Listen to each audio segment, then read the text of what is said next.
Hello everybody and welcome back to the channel. Today I thought we'd do a bit of a live hangout with it being Good Friday. I'm finally off work, so I thought I'd do some work this weekend on my Vistula Legion, the army that I talked about at the start of the year. Now what I've done to prep for this is I've basically undercoated all of the infantry. So these are the Perry's boxes. I've got 3 boxes. I've got 2 of the regular Fusiliers and 1 of the elite companies. So that's the elite companies sprues there, and that's the Fusiliers as well. You actually get 2 of the opposite sprues in the box. So you get 2 of the elite companies in the line box, and you get 2 of the line sprues in the elite box.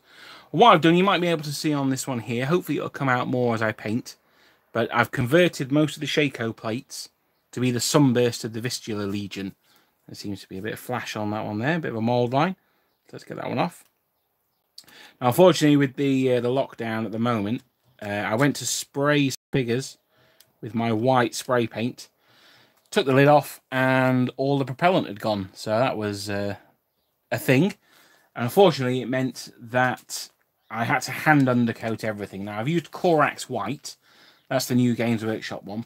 It's not quite white, as you can see. It's a little bit off-white. But hopefully it'll provide a good base for the contrast paints, which is what I'm going to use to paint most of this army. The plan is to have most of the army painted this weekend. That's the hope. Now, I've never done a live thing before, so I'm hoping this is going to work. I'm actually recording this with my phone, and I'm hoping that it's going to work all right, because I've got my laptop off to one side in order to view any messages and things like that. So if anyone's got any questions or any comments or anything like that, please put them on there. I am going to try and respond to them. But as it stands, I've got 2 boxes of the line infantry troops. So that's the one you get 5 per sprue. One of which, though, is going to be an elite guy, at least one of which, because you've got the 2 briquettes, the short swords on the tails there. The way they actually attach is you glue the whole sort of back of the coat, the sabre, and the pack onto the back of the model. I've already undercoated these, as you can see. So when it comes around to painting them, I'm going to have to use super glue, because the plastic glue won't work, because the paint's going to be in the way. So I'm going to start off, and I'm going to start as I normally do, with showing. Well, normally I'd prep the models and things like that first. So I've got a sprue here. As you can see, I've glued some of the converted heads. There's one with the green stuff on, if I can get this up to show you. That's the sunburst. Sorry, I just caught my my arms on the channel view there. That was unfortunate. It's a few minutes behind, so it's a bit weird. Right. Anyway, so as you can see, I've done like a green stuff sunburst. Hopefully, that's going to come out when I paint the brass. I'm just going to put the gaps to the edge there. Do a little bit more on them. This knife I'm using here is actually quite blunt. I've got 2 knives on the go. This is a bit of a modelling tip. I've got a relatively blunt one. I mean, it's still sharp. You wouldn't want to stab yourself with it. And I've got a super sharp one as well. I can always tell a super sharp one because it's got the protector on there still. And the idea is that if I want to scrape, which is what I'm going to do here, I want to use the not incredibly sharp one, because I'm going to be scraping against my thumb. Now, I wouldn't recommend doing this at home. I would never recommend doing this, because it is a little bit dangerous. My sister once cut her wrist quite high up here by doing it when we were kids, and it was pretty bad. She had to go to the hospital. But yeah, so I would recommend that you scrape away from you at all times. You can't really see that on the camera, can you? Let's do it this way. So scrape away from you at all times like this. I'm going to scrape towards my thumb because I'm naughty. But if you're new to this, or if you're younger, don't follow my example. So there we go. You can see I've scraped a bit off. All I'm doing is taking the mould line off the edge of the trousers and just making sure it's nice and flat. Now, I know a lot of you out there are experienced modelers already, and I don't want you to think I'm teaching grandma to suck eggs. But I'm just wanting to show you what I'm doing at the moment, and then I can get onto it a little bit more. So I've spoke at the start of the year about starting the Vistula Legion with the new Perry's miniatures, and it was only at Hammerhead that I actually managed to get hold of some. They've not been super difficult to find, but I was waiting for the show season to see if I could get any at a deal price, and I actually did in the end. I got 3 boxes, so I got, as I say, 2 of the Fusilier ones and 1 of the Elite companies. I got those 3 boxes for 50 quid, which, you know, I didn't think was too bad. It's yeah, I was reasonably happy with that. So right, so I've scraped them now. I'd already scraped most of them. Actually, their arms are going to need a bit more scraping as well. And then I'm going to get to it with the undercoat. Now, as I said, normally I'd use a spray paint. On a day like today, you want to make sure that you're not spraying in direct sunlight. It's actually a lovely day here where we are. Because what will happen then is if you spray while the sun's shining down too strongly, then the paint will actually dry in the air and it won't coat the model very well. You'll actually just end up sort of blasting it with like a powder. It's a bit weird, but it's something that you want to try and avoid if possible. I've got this brush here. This is Old Faithful. As you can see, it's an absolute disaster, but it served me well and will continue to do so. Now this Corax White, it's a bit weird. It's all, I mean, it's very solid in there. It's almost like lumps. Now I know Games Workshop paint does this quite a bit anyway, but this seems to have done it quicker than normal. So what I'm going to do is I'm going to just hopefully shake out a lump. Let's see. There we go. I can see a couple of you guys working on some stuff already in the chat. Nice knife. Where did I get that? This one is a Games Workshop knife. It's a Citadel one. I can't remember how much it is. It does come with replaceable blades, but as I said, I wanted to keep it fairly blunt, so I didn't bother replacing that one. This one here, I got from the Works, which is like a discount bookshop. It came with a cutting mat, which I meant to bring up, but I forgot to bring it up with me. It's all right, because I'm not going to be doing any cutting today. But it was bundled in. It was like, I think it was a tenner, and it came with one of those self-heal cutting mats, which is quite nice, and the knife as well. It also came with like a strop for sharpening it. Weirdly, I mean, I don't think anyone's ever going to do that. But hey, you know, it's there. If you want it, you can sharpen your blade. Maybe role play some sort of Napoleonic swordsmith. Now, as you can see, it's coming on very watery here. Now, that's for 2 reasons. One is because I've not mixed it in enough. And secondly, it seems to do this anyway, this Corax White. It's a bit of a funny one. And what will happen is when this is dried, I'll then go over it with another thin layer. And that will hopefully give me some nice even coverage. It's not great. I'd certainly use a spray if I could get hold of one, but sprays are a bit funny for being sent through the post. I'm not really sure what the rules on them are, to be honest. So in this time of lockdown, it's just hand undercoating, I'm afraid. That's what I've done with all the others as well. I thought I'd do them Blue Peter style. Here's one I prepared earlier. I didn't think anyone would want to see me undercoating figures for the next 4 days, which is basically what I'd be doing, or sculpting Vistula Legion heads.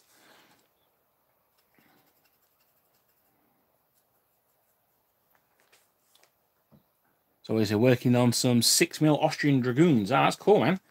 The Cavalry video will hopefully be recorded this weekend on the Austrian Cavalry. I've done the Austrian Infantry already.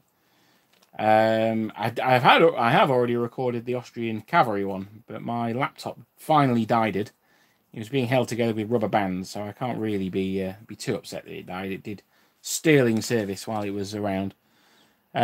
But unfortunately, yeah, it died and took the video audio with it. I was saving the I didn't upload it because I hadn't taken any pictures of my Austrian Hussars. So I thought, all right, well, I'll keep the audio, I'll get some pictures, and I'll upload it when I've got that. Because I was at work, I didn't manage to get any pictures when the light was decent. So I thought, oh, that's all right, I'll do it next weekend. But then the laptop died, and that was the end of that. So I'm gonna have to re-record the heavy cavalry one. Sorry, no, the light cavalry one. And then I can record the cavalry one for the first time. I had to fish my script out of the bin because I can't just keep them lying around. Although I did think I should probably keep them, bind them at some point in the future. Coffee table book. I don't think so. So as you can see, I'm very roughly putting on the Undercoat White at the moment. As I say, that's because my paint is not very good. So let's hopefully sort this out. See his first one here now. Now, he's quite dry. So I'm going to put the second coat on him. And then hopefully that's going to cover quite nicely. With these contrast paints, which is what I'm going to use to paint most of this army, I'm hoping to get both of these boxes finished by Monday. I'm probably going to do till about 3 o'clock today, and then hopefully I'll be able to do 12 till 3 tomorrow and Sunday, and possibly Monday as well. I'm hoping that's the plan anyway. Don't quote me on that. But if you guys have got any painting to do, if you want to paint along, then that would be awesome. I've been stuck in an empty hospital pretty much all week.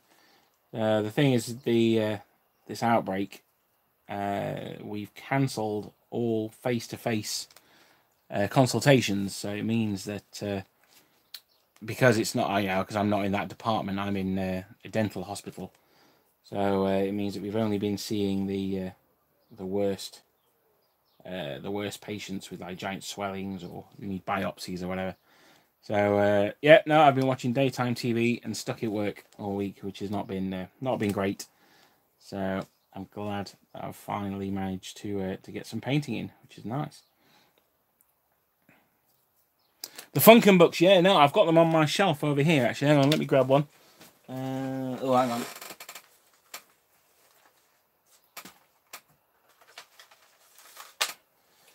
These ones here, yeah, they are absolute classics. They're a little outdated now. I think some of the information has been updated and changed, but they are absolute classics. They're, one of the downsides, though, is they've been on the shelf, and as you can see, they're rather faded on the spine there. But yeah, no, we got loads of them. I've got the 3 Age of Chivalry ones over there as well, and they did 2 that were from ancient Egypt to, I think it was like the modern day or the Cold War or something like that. It was it covered 4,000 years of history in 2 volumes, which is pretty impressive. But yeah, no, the Funkins are absolute classics, man. Can anyone point me in the direction of British Dragoons 1812 uniform colours, as I'm new to this and only have 3 models at present? Well, Steve Beard, it depends what kind of dragoons you're after. The British had 2 different flavours of dragoons. I've actually done a video on the British cavalry. They had 2 different flavours. They had light dragoons, so they wore blue. They've got shakos on usually, although mine have got tarletans, which are like the hats that the Royal Artillery wear. I think they still wear them today, actually. I know they wear busbies, don't they? So they're sort of crested hats. If you've seen the Patriot, that's what he wears in that. So they're the light dragoons. They wear blue. Or you've got the heavy dragoons. Now, it depends which regiment of heavy dragoons you're after. They all wore red coats. Some of them will have helmets, a little bit like French cuirassiers. They're known as Grecian helmets. Or as I used to call them when I was a kid, fireman's helmets, because that's what they look like. Or the other ones will be the Royal North British, who are also dragoons, and that's the Scots Greys. So you might have seen, if you've seen the film Waterloo, they're the guys who charge in slow motion. Or if you may have seen Lady Elizabeth Butler's painting, Scotland Forever, that's those guys as well. They wore like bear skins. I think they defeated the Corps de Garde, or made, no, not the Corps de Garde. I've been reading too much Prussians recently. They defeated the La Maison de Roy during the 7 Years' War, which is why they wear the bearskin, sort of as their battle honour. So yeah, so there's 2 types of British Dragoons. Sorry, that's a very long-winded. 2 types of British Dragoons. Heavy Dragoons, so they wear red, and light Dragoons, they wear blue. If you're not sure which one's which, like I say, check out the headwear. If they've got brass helmets on, like firemen's helmets, and they're heavy dragoons. They should have straight swords as well. If they've got curved swords and either shakos or like tarletan sort of funky helmets with like a mohawk comb on them, then they're light dragoons.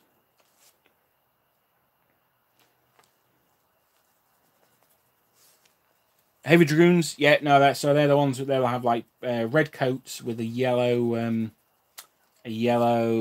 like stripe down the middle almost. I've got a regiment somewhere. I might have to try and dig them out later if I can get to them. They're under a pile of boxes at the moment. I'm not showing you the rest of the room. It's an absolute bomb site in here. Right, so that's them undercoated. That was fun, wasn't it? I know that's what you've all come here for, to see someone paint 3 layers of off-white onto some figures. But finally, that one's done. I just wanted to show you how I've gone around brush undercoating. It's not the most fun. This brush I will wash out here. There we go. So he can live to see another day. Like I say, this brush is absolutely A, destroyed, and B, it's my favourite brush of all time. So, very useful. Right, now, what I wanted to do, and what I wanted to do on today's podcast, really, or vlog, is show you the Games Workshop contrast paints. Now, I've got a couple, but that's the black. That's a really useful one. I really like the black. We're going to use that one. And the other one that I've got is the blue. Leviathan blue. Now, I'm going to use this for their coat. Now, one thing I should say, for you purists out there, is I am doing the Vistula Legion, but they've got different style of uniform on. The coat that the Poles wore is called a kurta. It's not like that one at all. Let me have a look. I've got one in here. This is a book which I paid a bit of a premium for because it was out of print, and it arrived, and then about 3 days later it was on the Warlord Games website, which is quite annoying. But if you're interested in Polish troops, then you can do far worse than get this book. The paper's not great, very thin paper, but yeah, I mean it does the job. So you can see here they've got a very flat front to the bottom of their coat, and then like a double-breasted thing there. Whereas these Frenchies, they've got a waistcoat that shows underneath. Let me just get a brush to point to it. So this here is a waistcoat. So it's far more like this picture on the cover, which is actually not that accurate. That's from the Warlord Games Vistula box. So they've got this waistcoat here, and then the front that goes up here. Now I'm actually going to paint these as poles anyway. I'm just going to be aware that, you know, they're not perhaps in the uniform that they should be. But you know what? It's close enough, and I'm happy. One of the things I did read was that as soon as I entered Spain, the Vistula Legion were issued with French equipment, which is why they've got shakos on. And in this case, I'm just going to say, well, they got French jackets as well. Now, they also wore blue coats, blue trousers. Now, what I'm going to do, well, blue in the winter, white in the summer. So what I'm going to do is I'm going to do the vast majority of them all blue. I do like to mix and match my troops in a little bit. So I'm going to have some with white trousers, which I'm almost certainly going to regret as soon as I've done them. I'm also going to do some with brown trousers as well. So presumably they've seen the British, and that's where their brown trousers come from. No, seriously. The Spanish cloth, or Portuguese cloth, was famously brown. I think like what the friars would have worn. So a lot of the trousers from troops in the peninsula would actually have been brown. Trousers wear out a lot faster than coats. So what I'm going to do is I'm going to do most of them with blue trousers, some with white, and then some with brown as well. And the brown ones I'm going to focus particularly on the light troops, because they would have been the most active and their trousers probably would have worn out. So there's a little bit of environmental storytelling there I'm going to do with the trousers. So this is the blue that I'm going to use, Leviathan blue. Now, the key thing with these is make sure you give them a really good shake. Now, the idea of contrast paints is that they are like a layer and a highlight all together, or sort of a base one and a wash, whichever way you want to look at it. So Popsky says about Polish uniforms, I think they both use clothes at the same time, the French cut and the Polish cut. Well, thank you very much, Popsky. That's good enough for me, buddy. But yes, no, I imagine, you know, as these things wear out, they get replaced. So have a cheeky sip of coffee there. And so, yeah, no, thank you for that, though. That certainly put my mind a little bit at rest. So what I'm going to do is I'm going to grab, not that sprue, because that was the last one I undercoated. Let that one dry a little bit, although I think it probably already is dry. Come with this one here. Now, I'm going to do the backs of the coats first, and then I'm going to do these here. Now, the key with the contrast paints, there's two things to note about them. One, don't be shy to put it on. You need to get it on reasonably thick, and that is in direct contrast to the second point, which is you've also got to try and be quite neat with them as well.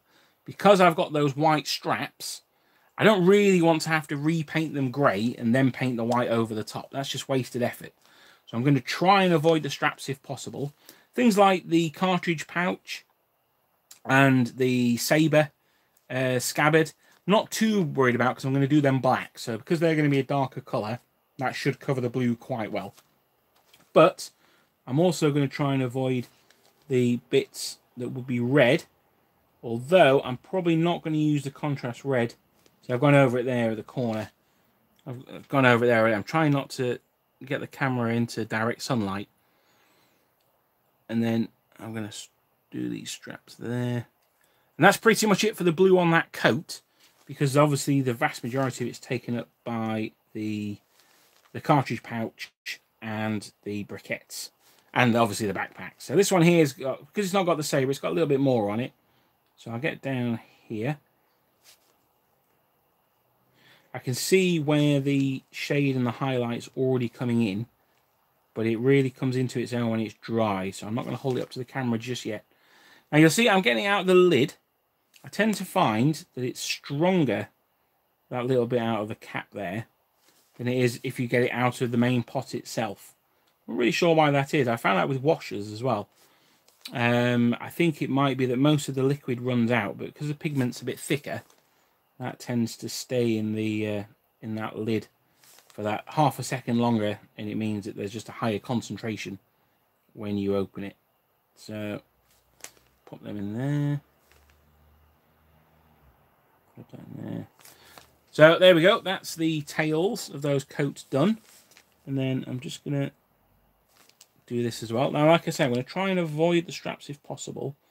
The ones by his arms I'm not too concerned about, because I can just edge highlight them with a white. This one up by his collar. Again, I'm going to paint the collars, the facings, I'm going to do with a just a regular paint. I'm not going to use the contrast for those paints, so it shouldn't be too much of a problem. In here. Now I'm just going to check the guide. This is the painting guide that comes with the set, so it's quite nice. You can see I've got everything quite high up there. So I was just double checking to see if this bit here was waistcoat or if that was actual coat. So it turns out it's waistcoat, looking by these models here. Let's have a look. Let's open it up. See if we can see the actual figure itself. It's that one there by the looks of it. So, yeah, no, that's waistcoat. So I can avoid doing that. But there is a little patch of blue underneath that strap. So, just from here. Oh no, I've got it all over in there. That's no good. Right, so quickly wash the brush out, and then get most of the moisture off it, and then just use it to suck up that paint. Oh no, this is a disaster. I think we've just found our first chap. In fact, forget all that. Let's make the best of a bad job. We've found our first guy with blue trousers. There we go. So we can pile that on. And also, this is going to give us a nice indication of using these contrasts over a large area. That's quite thin, actually. So you can see the blue there is quite light. So what I had there was I had too much water in the brush. So I've managed to get most of that out now. And I'll do a second layer over the top. There we go. That's quite a bit darker. And it gives us that indigo feel that the French had. Now, it's still not perfect. It might need another coat over the top. But we'll see when it's dried what we think from then on.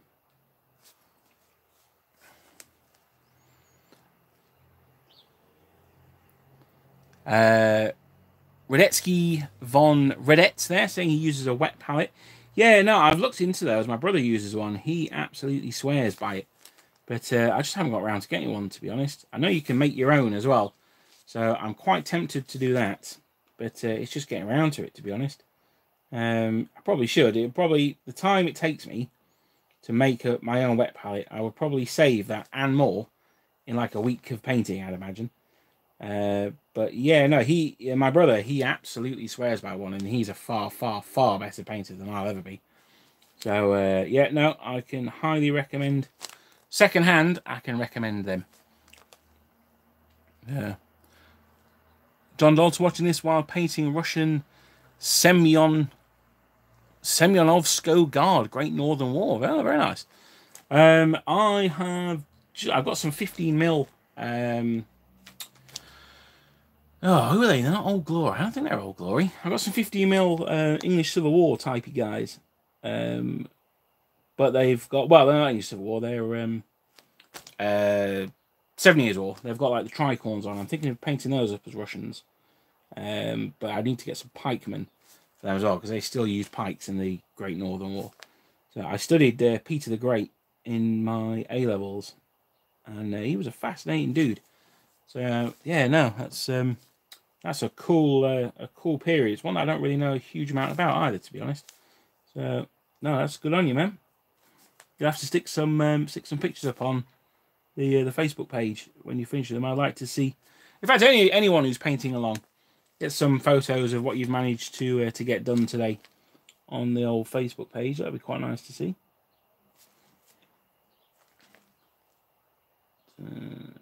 Going.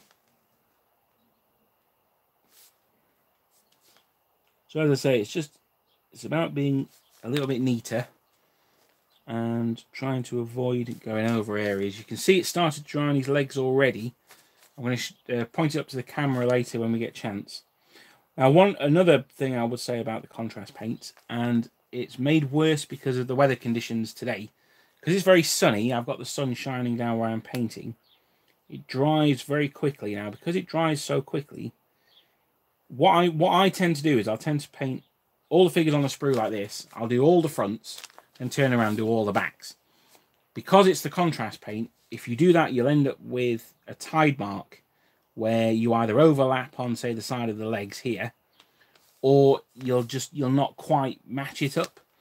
So if you're using contrast, particularly if it's a warm day like this, because they dry so quickly, and because they're almost like a continuous paint, I would do that whole area in one go, and then you're okay.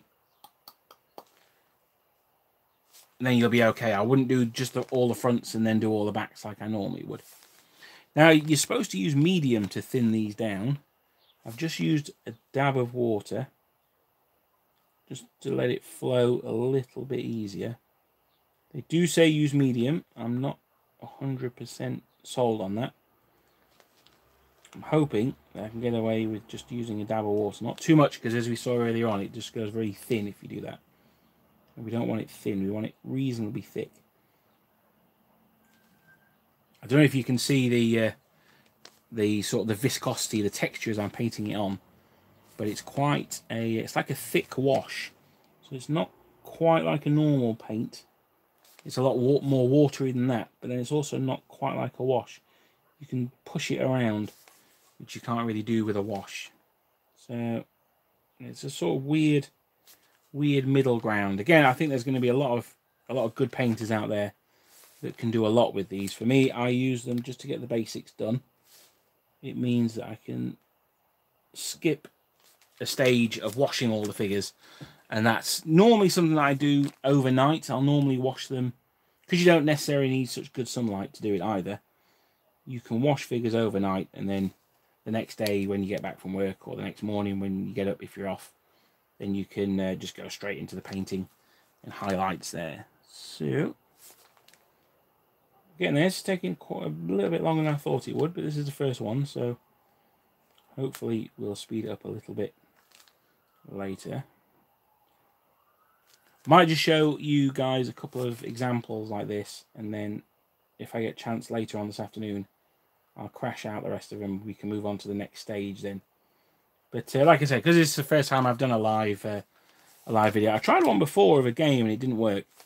I've got a new phone since then, so it's a little bit easier.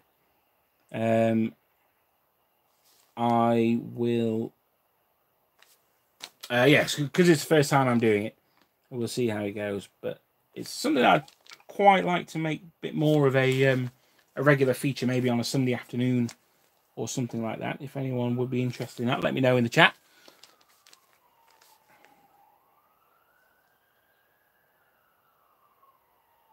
So come back. Yeah, the Russians did use pikes to counter the Swedes with up to 50% cavalry. Yeah, no, they... I've been doing a bit of reading about Eastern European warfare a bit earlier than this period.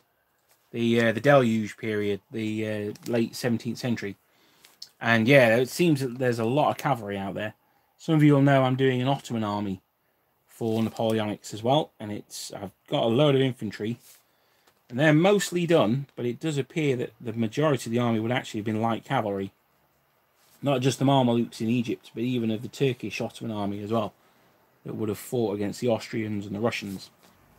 So I'm hoping to use like medieval Arab cavalry for that.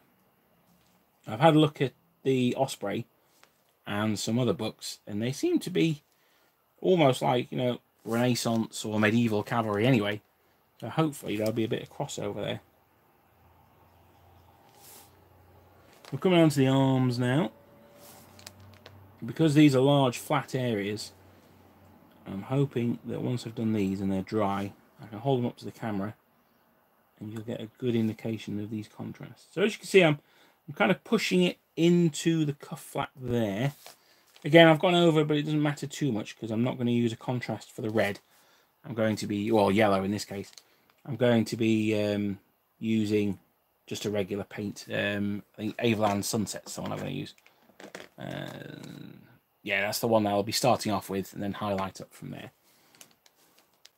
I use all Games Workshop paints. Now, I know a lot of people out there don't like Games Workshop ones. They prefer Vallejo or Army Painter or whatever, and that's absolutely fine.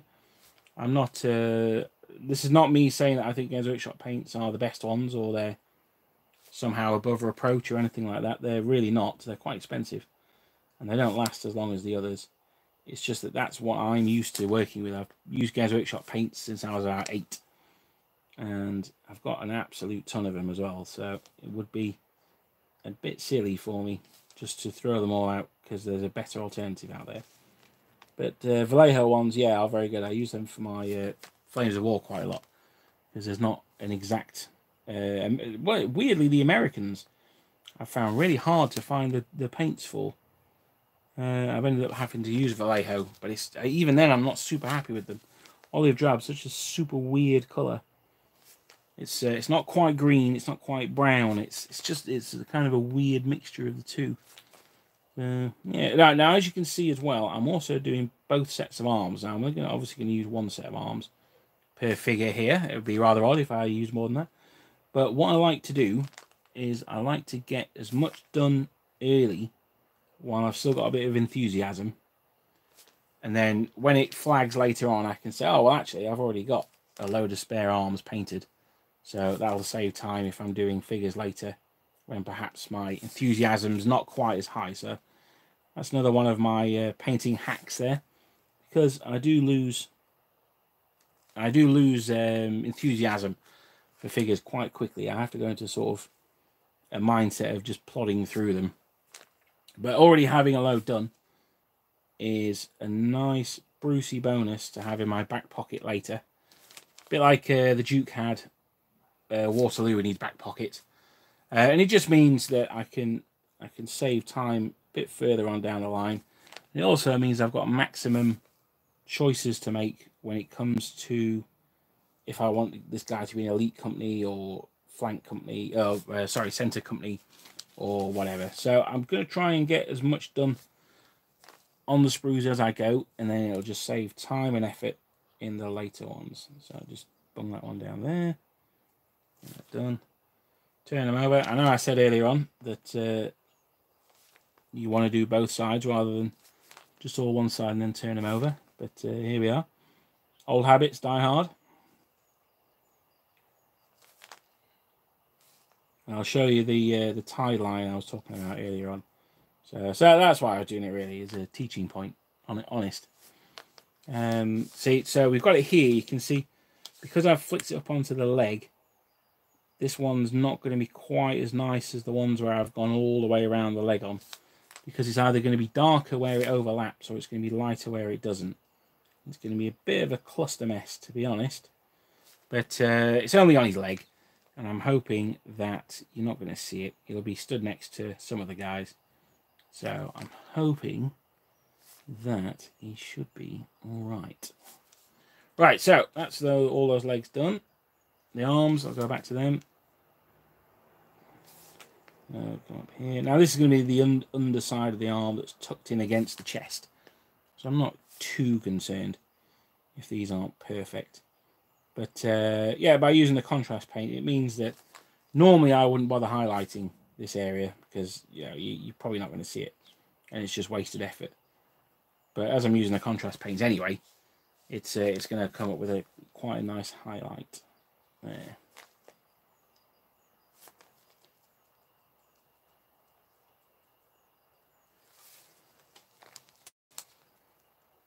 Radetzky, there is a Vallejo US field drab. Yeah, no, that's the one I've bought. I haven't got round to using it yet, but yeah, that's the one I went for in the end. I've got another colour I found very weird is Japanese yellow.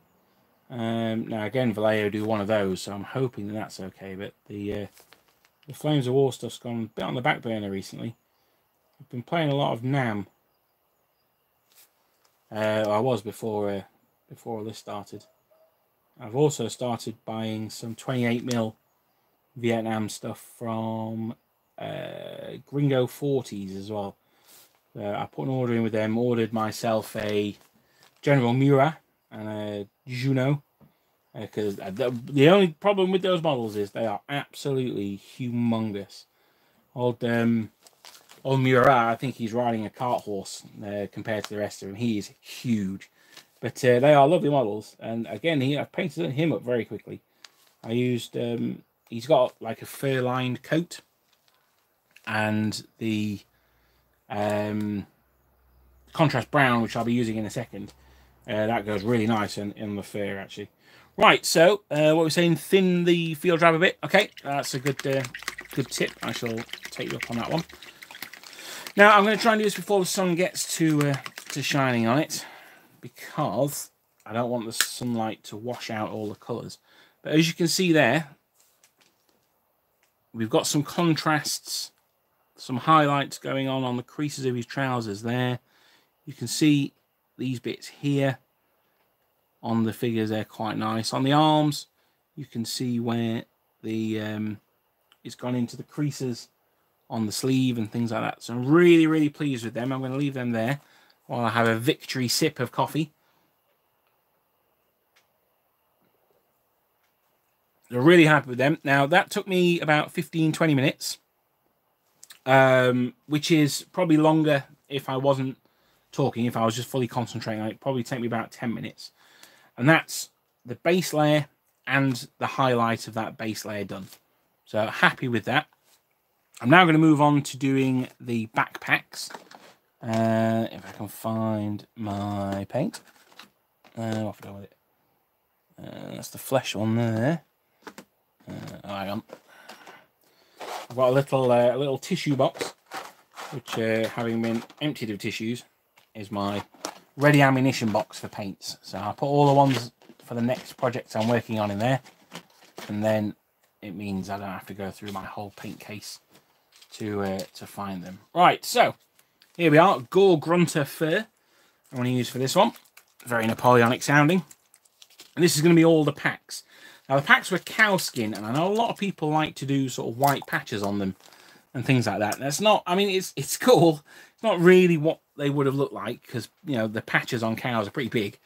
But, yeah, no, I'm just going to do them all brown. I mean, fairly boring when it comes to these kind of things, to be honest.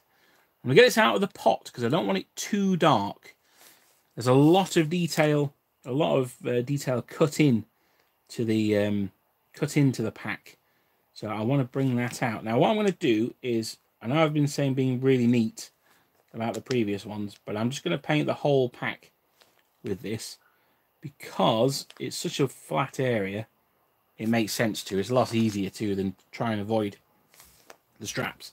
But also the straps, because they're so small, I can just go back later, touch them up with white, and then that's the thing. I mean, now I can leave that central one maybe, and then I can go and touch that up with a white later.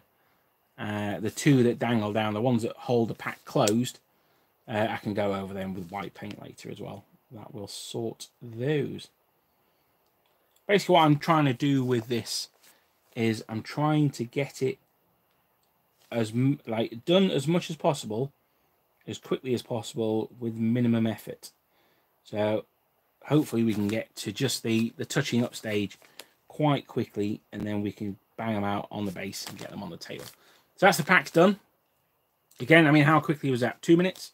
I've done 5 packs. They're all base coated and highlighted. Now, one thing to not forget to do, and I forgot to do this loads of times, is the sides. So we'll paint the sides of the packs there. You've got a little wine bottle hanging down. I'll paint that in a bit.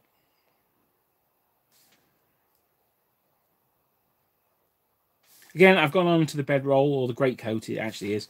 It's not necessarily the end of the world, because I'm going to paint that with just a regular paint. The one that you've got to be careful of the contrast over are the ones that you're then going to paint another contrast over. And that's because it will affect the colour that shines through will affect the colour of the contrast on top. So let's get that last half done. These are the pegs that go into the bodies. I was just about to do them, thinking they were the bottom of the pack, but they're not. So I can bang that on there.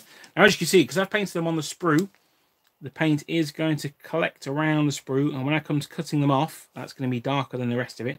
It's going to look a bit weird, but hopefully, if my opponents are checking the sides of the backpacks, then I've already spectacularly won or spectacularly lost. So hopefully it won't make too much of a difference. So there we go. That is them done so far. So we've got all the uniforms done, all the packs done. We're going on quite nicely. Like I say, the packs are going to need the white going over them. But so far, so good.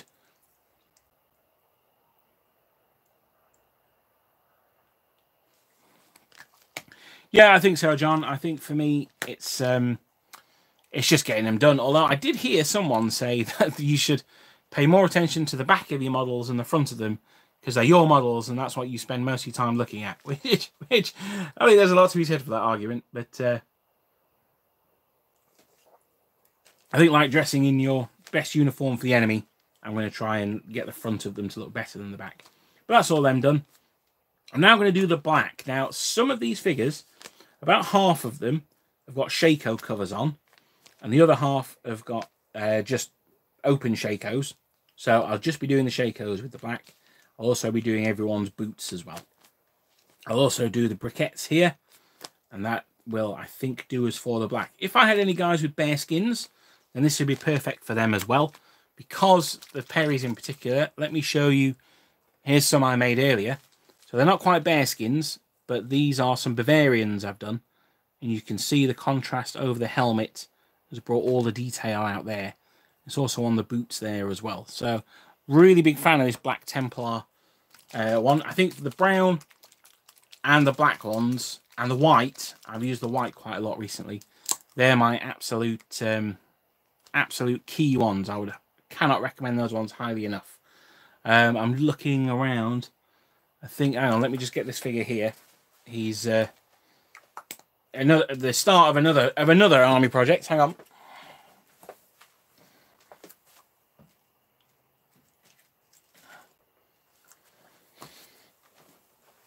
So this guy here, he's the start of my Venetian army project. Now, he's not fantastic. He still needs working on. But that's just the white contrast over white. Once I've highlighted him, it's really going to pop. And he's sort of it looks a bit grey-blue at the moment. But once he's been highlighted, he's going to pop back up to that white. He's going to be great. So yeah, as I say, my recommendations are go for the black, go for the white, and the brown if you're doing packs. Those for me are absolute no-brain buys. If you're not so happy with the blue, I mean, it does pull quite strongly. If that's not an effect you like, then I think that's fair enough. But for me, I don't really mind it so much. I think the time it saves is worth it for the effect. I can live with that for the time it saves. So let's get in with the black. So I'm going to start off on the shoes. This is because if there's a bit too much on the brush, I don't want it to run down into the face and things like that. So if I start with the shoes, then if there's any excess, then that'll get that off. And then I can go around on the Shako. As you can see, that's really, really thin on his Shako. So that's no good at all. I'm going to need to thicken that up by taking some of the liquid out of it. On the top of his Shako. Now this is a little bit more important, I think, to do it all the way around. I'm also going to paint his hair at this point. Now I could have done some brown hair as I was doing the packs. In fact, I might go back and do some brown hair in a minute. So there we go. That's the Shakos. I'm painting over the sunburst. I'm doing that for two reasons. One, it's a bit quicker if I don't have to worry about not painting somewhere. I can be a little bit more slapdash with it. That helps the speed. And the second thing is, I prefer metallics over black anyway. So I think by just doing it, that little black layer over there, that will help the brass when I come around to doing that. I'm probably going to end up using bronze actually, because it shines a little bit brighter than brass. But that's we can worry about that one tomorrow. I'm not doing that today. So that's his Shako done. Quick down to the back of his boots. Again, with the black, I'm not too concerned if I have that tide mark halfway around, because A, it's people's feet. I don't think anyone's going to be looking at them.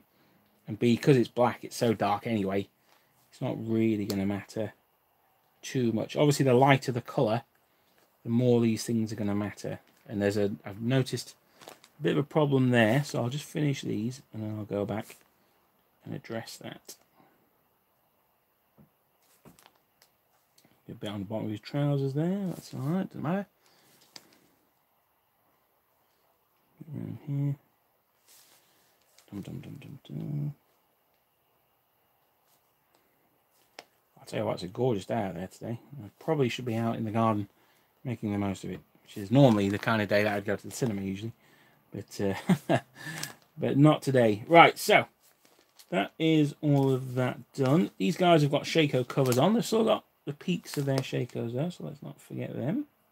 Put that on his schnoz, never mind. The faces doesn't matter too much. I'm going to show you a technique for the faces in a second. I'm going to do his hair black. There we go. And then, so I've got three guys with black hair. You can have brown hair. Do around the back of his Shako there. That was a bit missing. Right, now I noticed as I was doing these, two parts. One part's here. And there's another part of the inside of this guy's leg here that I didn't do with the blue contrast paints. Now, this can be a bit of a problem, because as I was saying earlier on, you need to try and get it all done in one complete coat. So I'm going to have to go back and sort that one out. Lesky, I've thought about setting up Discord. I don't know a huge amount about it, to be honest. It's probably something I should look into. But, yeah, no, if live stuff's something I'm going to do more of, then yeah, I think a Discord or a Twitch channel might be the way to go as well. I know there's a lot of stuff going on Discord these days. Yeah, no, it's definitely something worth looking into. It's just a question of getting around to doing it, to be honest. I'm not the world's most technical guy. Sorry, I got a bit of Lola in my head there. I'm not the world's most technical guy. But when she squeezed me tight, I nearly broke my spine. So it's just a question of actually looking into it and getting around to doing it. So make sure you do these briquettes as well. Don't forget them.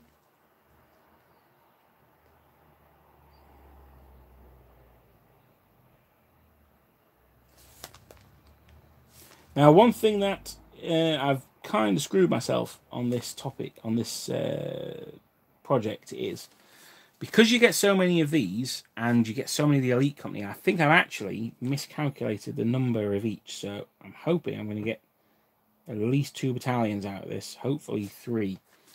But I might end up just having to do extra Elite Companies for the other battalions down the line. But the Vicious Legion didn't have any light infantry regiments. Now, if I was just doing normal French or something else, then obviously I could use the extra Elite Company just as light infantrymen.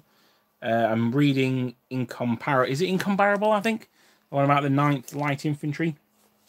I'm sort of dipping in and out of that at the moment. So I do quite fancy doing some French light infantry, actually. Alright, so let's go back over here because I missed a bit. Again, try and avoid going back if you can. It's not the best to have to do, but I think that's pretty much it for the black for these guys. So, pop them there while I wash my brush out.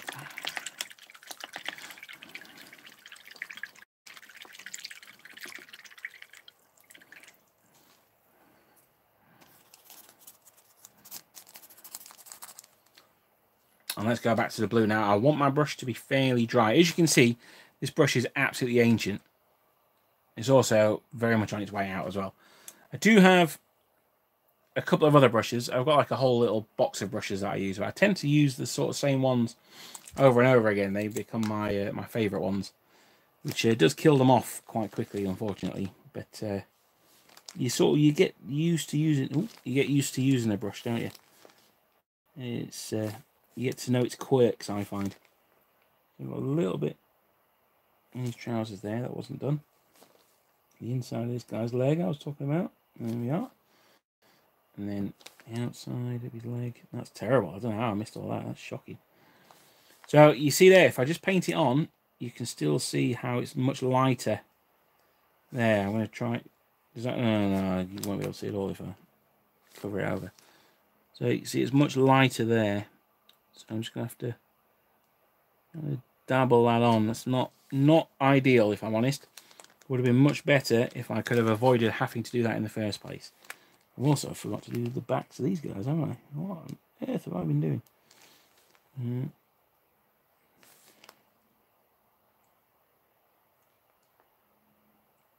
But yeah, keep reviewing your work, because you can be daft like me and miss huge parts of the figure. So let's get this done here. It's between the 2 straps. It's going to be a little bit of a nightmare, this one. There we are. Should probably use a thinner brush, if I'm honest. There we go. And I don't even know where this guy's straps are. Right, I am going to have to use a thin brush for this one.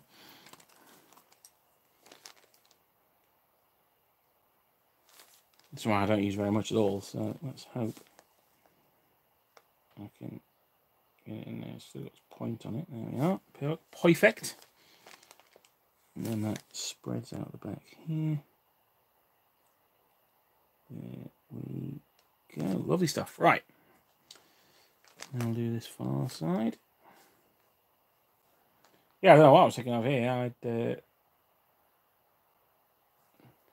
call the mission accomplished, and I was being miles away. And dum dum dum.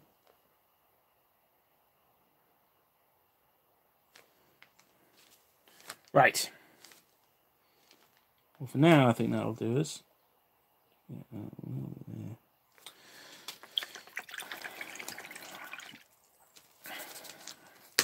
Now, one thing I'm not sure of is the colour of the turnbacks. Now, for this regiment, I'm going to do them with the yellow facings.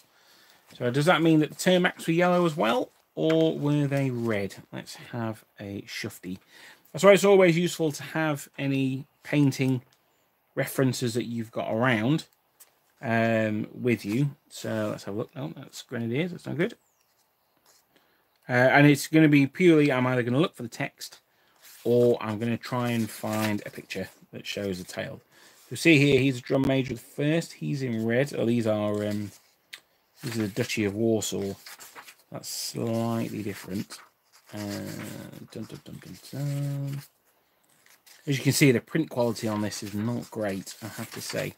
So I was a little bit disappointed with it, with the pictures, but certainly the text and the descriptions you can't fault at all. So here we are with the Vistula Legion.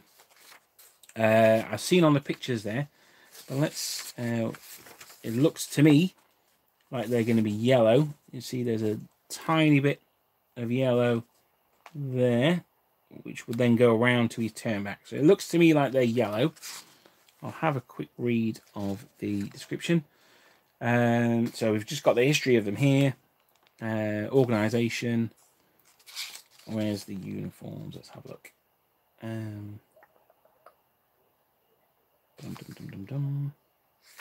Oh, watching a man look at a book. What could be more exciting? Here we are, uniforms. The Kirk or habit vest, I guess, was dark blue with yellow collar and facings. The waistcoat and trousers were white cloth. Ankle boots were worn with black or grey gaiters.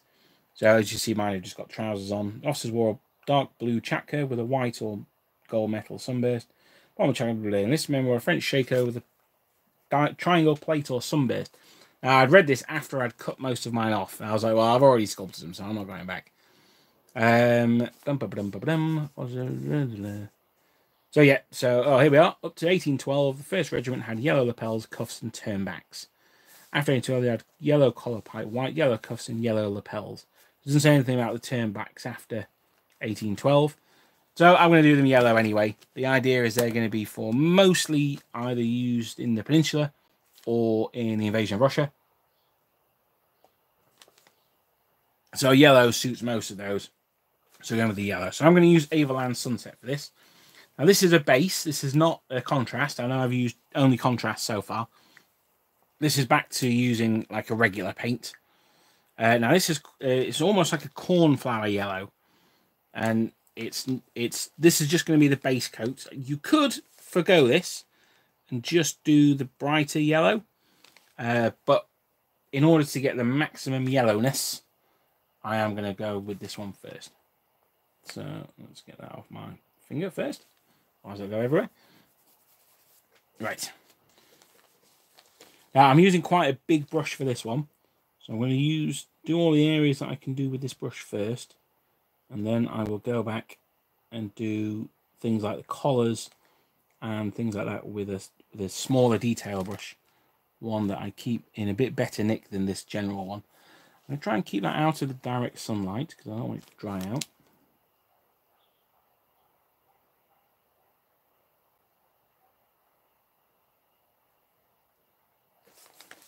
So already we're seeing, even though it's not a particularly bright yellow, the yellow is contrasting against that blue really nicely. So I'm quite pleased with that so far. It's one of the things that drew me to doing the Vistula Legion is the uniforms. The yellow facings against the dark blue does look really nice, I think. It's a shame they're not pink. I always go for pinks if I can, but yellow will do. Now, I've gone on to the blue a little bit there. Now, this is another problem with contrast paint. And it's one that I haven't quite found a solution for yet. Is if you go on over it, you're going to have to touch it up. But you're either going to have to use the contrast paint to touch it up, in which case the colour you've gone over it with will show through, like we were saying earlier on. Or you'll have to use, in this case, it'd probably be a Cantor blue. Would be just to dip it over there and just make sure that yellow doesn't go on to the blue tail of the coat. So that's a bit annoying, but never mind. I'll get that in there. With your paints, always add a little bit of water. And when I say a little bit of water, I do mean just a dot. Now there's far too much in there. So let's get rid of most of that. It's probably one of the reasons why my brushes don't last so long, because I do things like that with them.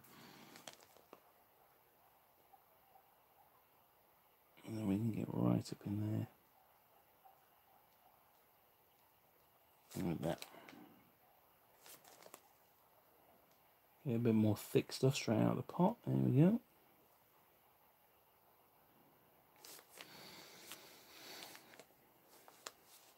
Yeah, no, that absolutely. Once your brushes have splayed and they're no good for painting anymore, that's when they become PVA brushes for me, or the Undercoat brushes, and then that's the end of them. Then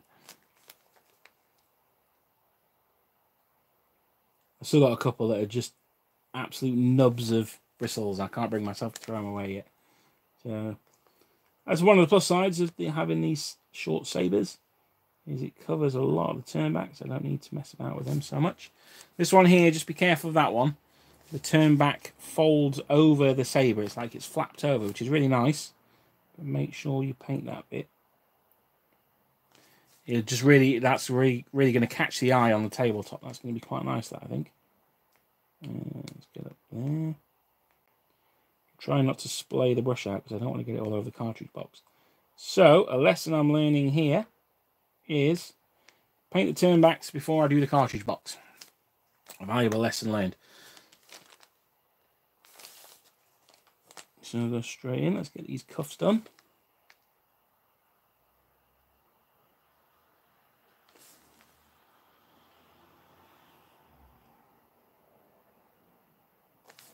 There we go. Now, as you can see with these, like I said earlier on, I tend to do all of the front of a sprue and then I'll do all the back of a sprue. Because this is regular paints, not the contrast, I don't mind doing that so much on this one. You can really get in there and start cracking on with them.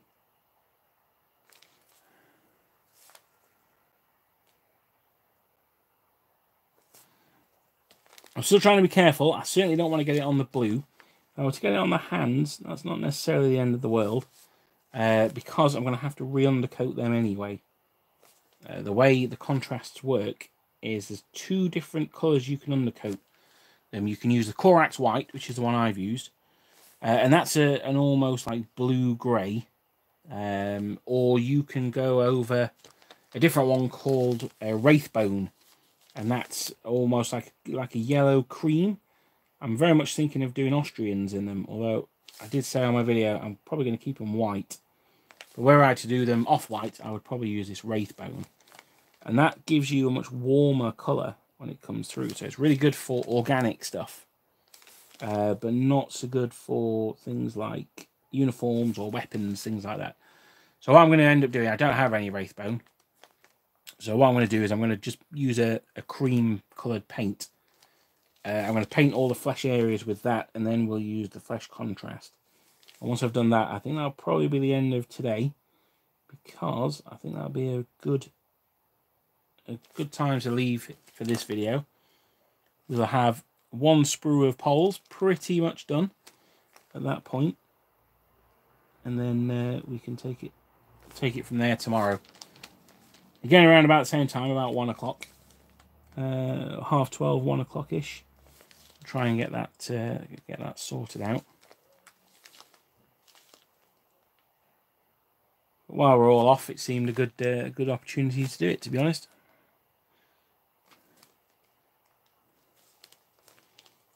Dum, dum, dum, dum, dum.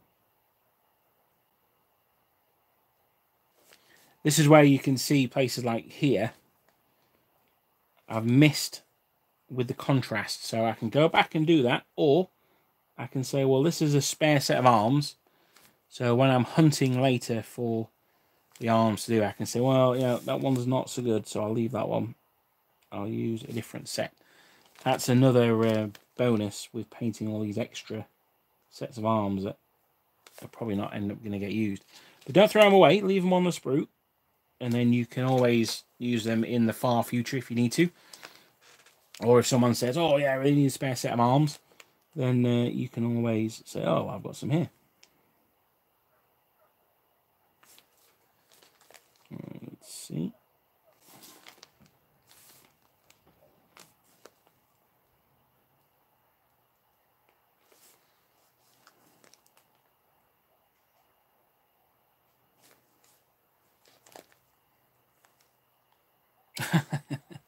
From fine brush to paint stirrer, absolutely. That's the life the life cycle. Very good. No, I like that. Bum, bum, bum, bum, bum. When they're in their little plastic shields, so, well, you know, you're never going to end up as a paint stirrer, but invariably they do.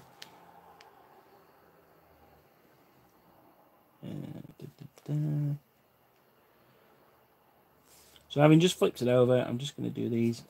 I'm trying not to get it on the musket butts, although it doesn't really matter if I do.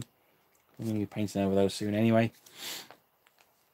Dum, dum, dum, dum, dum.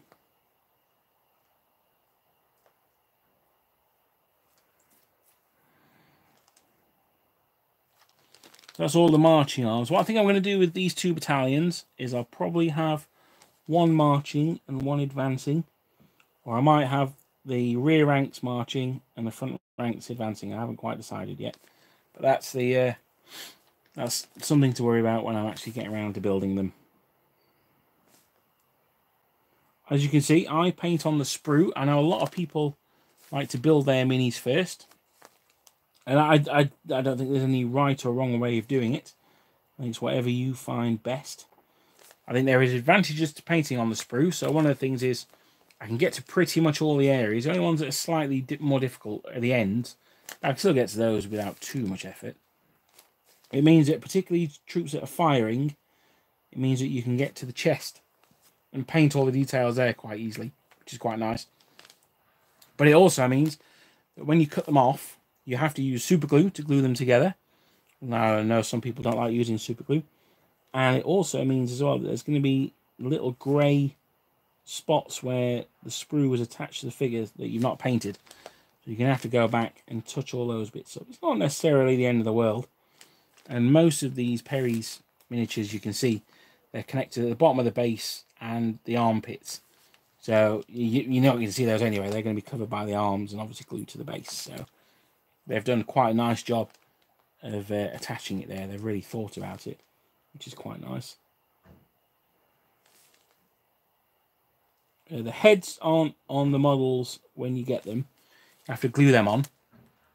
I glued them on because I thought it would make it easier for me with my big fat fingers to hold them while I was sculpting the Shako plate. And to be honest, it turned out not to be. I think it would have been easier had I not glued them on first, because a couple of them came off because they weren't glued on very well.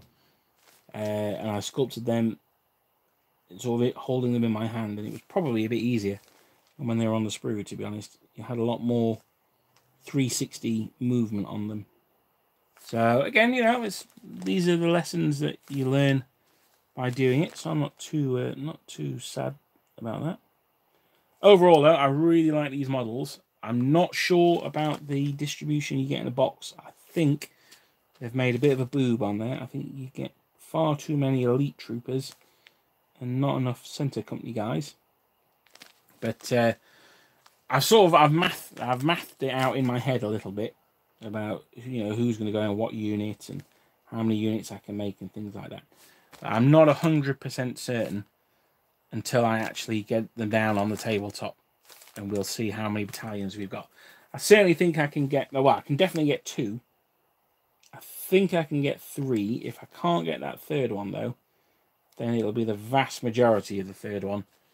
And then I can buy another box of just the center company guys, and that'll finish those ones off quite nicely. So that is all of that side done on the arms, I think. Yep. Oh, I went over on the blue a little bit there. Oh, never mind. Yep. So I've just got the mounting arms here. Oh dear, I missed a huge amount with the contrast paint there. So I think because I'm painting the yellow from a normal pot, from a base paint, I think the lesson I can learn from this is be a little bit more aggressive with the contrast paint. Paint over the cuff if I need to. Because I'm using the normal paint over it anyway, it doesn't matter so much as if I was painting another contrast over the top. I actually have the yellow contrast. I don't know if it's any good or not. But I am going to paint it certainly old school for the moment. And then in the future we'll see if that's going to change.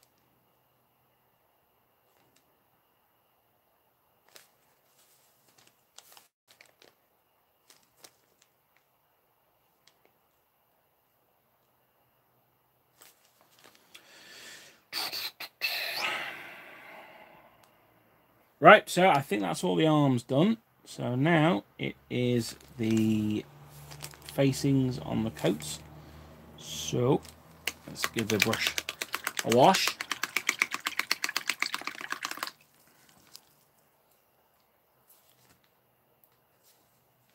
Have a fortifying swig of coffee.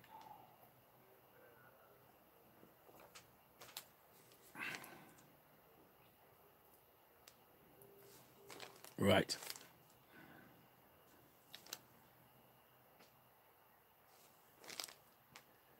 So what I'm doing here is a dab of water. Right.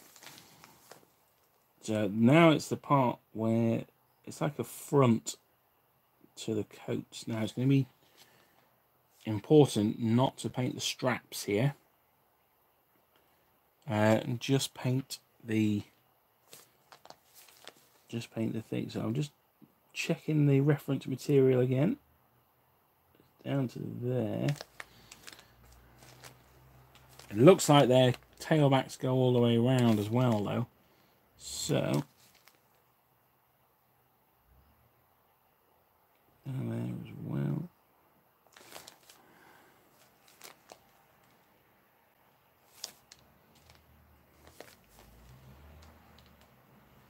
So I think this here is part of the turnback. Now, when we actually come to gluing the tails on, this might be an absolutely disastrous decision, but we'll find out then. So that goes under the strap there, so that's fine. Then we've got a little bit up here.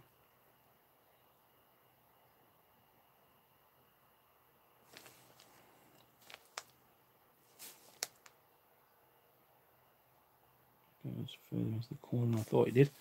So there we go, that's him. It's looking pretty sweet, if I do say so myself. So let's get a little bit of a blob. Let's get it on the paper. I should have a palette, really. I don't know why I didn't bring my palette up with me. But never mind. So there we go.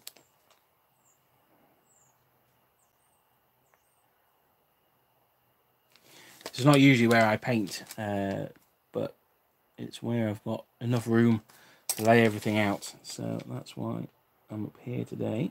This is the attic of my house. Hence the reason it's so being warm up here. Right.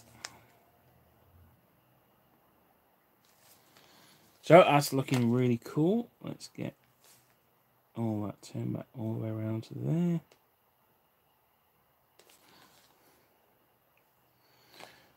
We show how to base them as well. Well, I'm hoping so. I'm quite a long way from basing them. I've got some Bavarians actually, which I have just finished. I'm quite proud of them at the moment. Now they need basing, so I may well, if I don't get these guys done by Monday, then I will base those Bavarians and show you how it's done. Something that someone's asked me to do in the past as well, you show them how I do flags. So I'll also be showing you with that, probably with the Bavarians. I did order some Vistula Legion flags from GMB Design. They were very, very nice, and they sent me 50mm ones, which was yeah, a shame, but never mind. So luckily I've got a 15mm French army as well, so it's not necessarily the end of the world. I can bung them in there, but yeah, it was a bit of a shame. I was hoping to have them for this series this weekend, but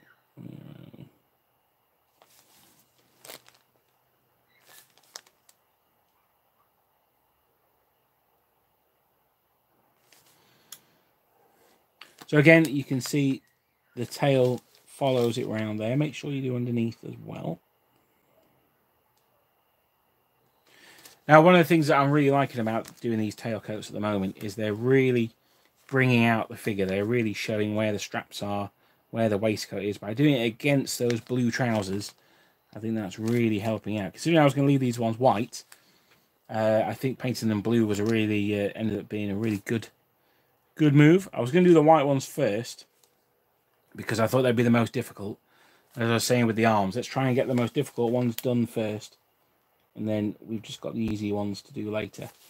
That's sometimes why I start with the command group, but it can also the command group can also be a nice little bonus at the end. Apart from drummers. I don't know what it is about drummers. I absolutely hate doing drummers.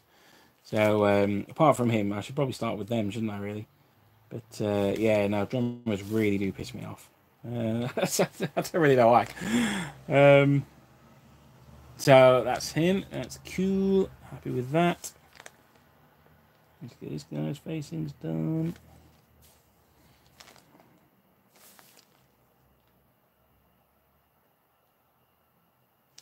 You'll see as well, as I've glued the heads on, I've tried not to have them just looking straight ahead. Now this guy he's like striding forward, but most of them are going to be looking off to the side or things like that. And that's because your head's very rarely looking directly forward when you're doing stuff, particularly in like a battlefield. Your head's going to be turning to like the different sounds and listening for orders and things like that. So I tend to find that figures whose heads are looking straight forward can be a little bit static. And that's a problem I've got with a lot of the 20mm figures, the plastic ones in particular, is the heads often look very static. I think it's a real shame. I've just got these, you can see the blue bits of sprue here. I've just got these Bavarians from Hat. They're very nice, but their heads are very just looking straight forward. So I think I might end up cutting their heads off and then gluing them back on again at slight angles. You know, maybe not all of them, but maybe half of them, just to mix up the unit a little bit, just so they're not all looking dead ahead, looking like statues or automatons.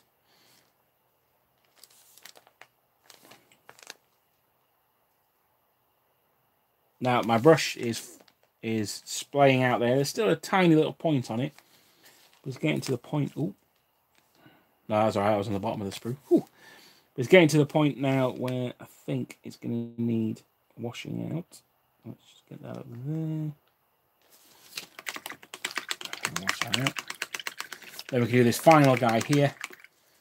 And then I think we will do the flesh. And then we'll call it a day for today, I think.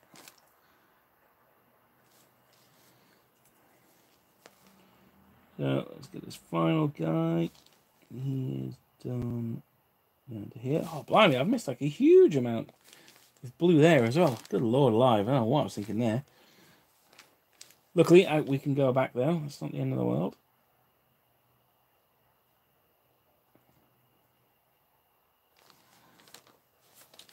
Dun, dun, dun, dun, dun.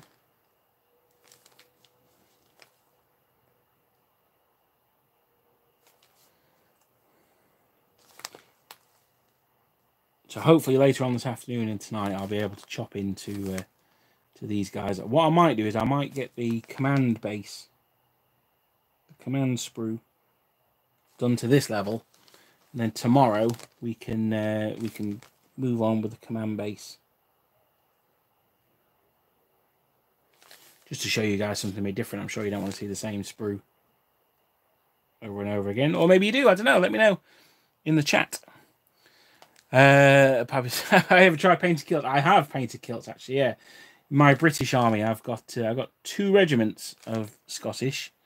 Yeah, the Victrix ones. I cannot recommend the Victrix Highlanders enough. They are phenomenal. I did the Black Watch, who got a very easy one. Even if I must say.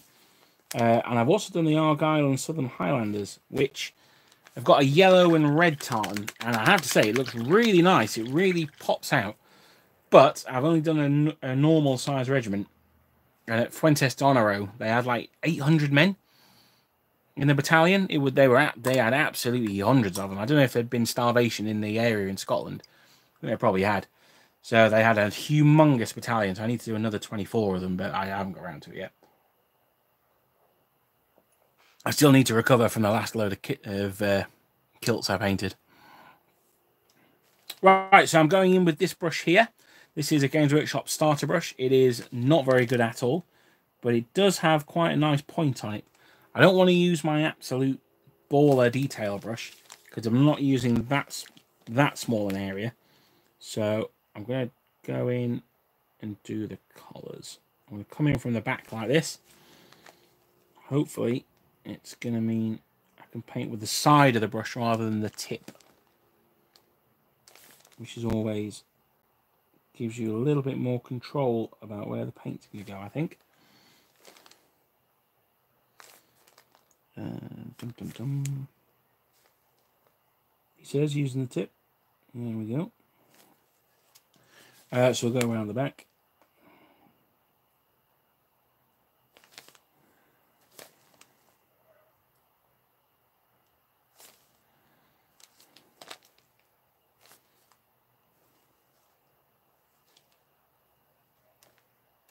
Is the sunlight too strong? Is it?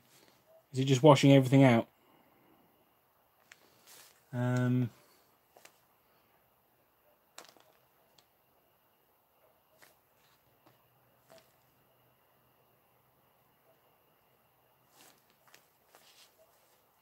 Let me know if you're having difficulty seeing. It might be that the sunlight's a bit too strong. It's just washing everything out. So let me know. I'll hold it up to the camera, hopefully before the end. So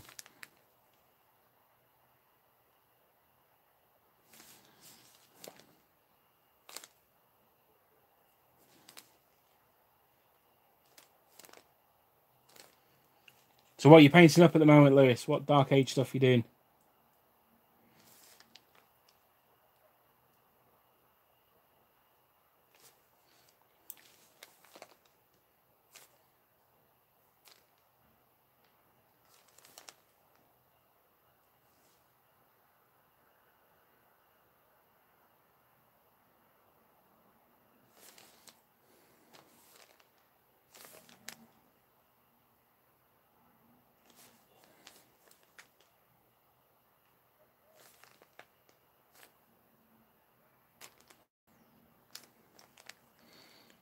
Hiberno Norse Raiders and Dark Age Scots. Oh, very cool.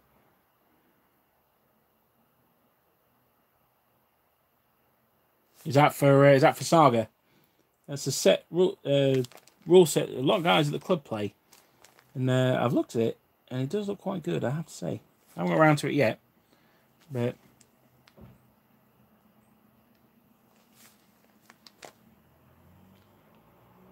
maybe change the landscape rather than portrait for the camera. Yeah, I might have to do that tomorrow. I'm gonna have to jiggle around with things, I think. It's quite ironic because I normally get really annoyed when people do stuff in portrait. So yeah, no, this is the first time we're trying it. Thanks for the feedback. I shall definitely do it in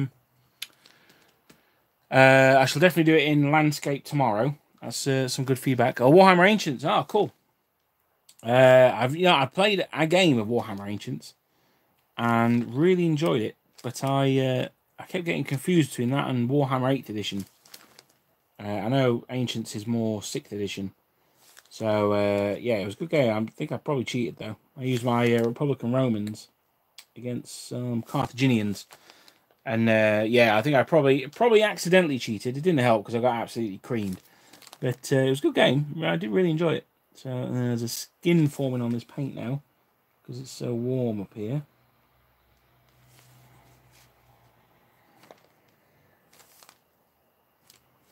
I don't know how you guys in Australia managed to paint because the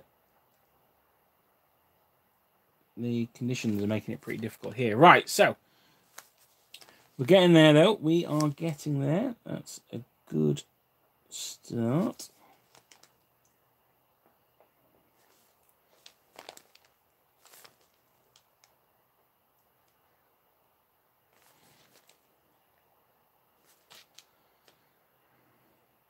Right, so that's them at the moment. I'm hoping that because I'm out of the direct light, that you can see them a bit better.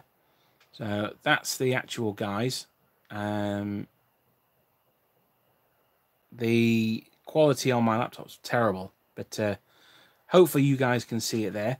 What I'm going to quickly do is I'm going to very, very quickly just go back and cover up some bits of blue that I've missed. Which I only noticed when I'm doing that. So we've got quite a bit by the cuffs.